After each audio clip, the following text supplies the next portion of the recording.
Upstream Colour is about Chris and Jeff, whose lives and behaviour are affected by a complex parasite. The parasite has a 3-stage life cycle in which it passes from humans to pigs to orchids. The director calls it the worm-pig-orchid life cycle. At each stage there's someone who profits from that stage and unknowingly advances the parasite to the next stage. The man labelled as the thief in the credits infects victims with the worm to brainwash them and steal their money. We see him do this to Chris, and we learn that he's also done this to Jeff.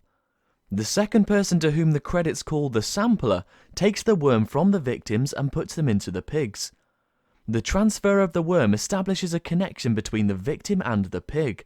Then the sampler uses the pigs to sample the victim's pig so we can see what's going on in that victim's life.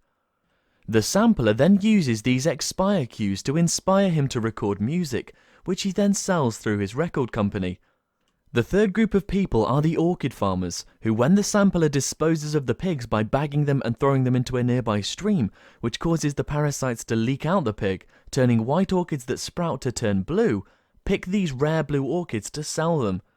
When the worm is inside the victims, it makes them susceptible to being hypnotic trance.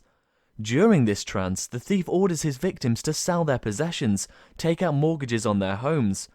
This goes on until the victims eat, at which point the worm extends all the cue to the end of the victim's limbs. Chris Pig gets pregnant. Chris in turn becomes convinced she is also pregnant. When the piglets are born and the sampler comes to take the piglets away, that's when things really go wrong.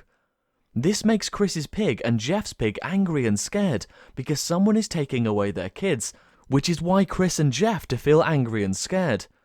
When Jeff's pig is locked away, this makes Jeff feel so angry he attacks 2 interns and runs away. Chris is on a path to basically get to a psychic break because she is dealing with the mania and hysteria of having her children be taken away from her without her ever being able to consciously know that she even has children. So she is experiencing a level of, in my mind, maybe the greatest, the most powerful emotion you might be able to feel, is what I imagine it might feel for a mother to lose her children. She is experiencing that without anything to point out to explain why. That was always going to lead to this break she has, where she winds up almost in a fugue state, swimming at the pool reciting lines from Walden. So that's roughly why she's on the trajectory that she's on. Why does Chris kill the sampler? It's simple. Chris's children have been killed by him. When Chris's pig and Jeff's pig are finally reunited, the pigs feel traumatized and huddle together in fear. Chris and Jeff do the same, gathering their things and huddling in the bathtub.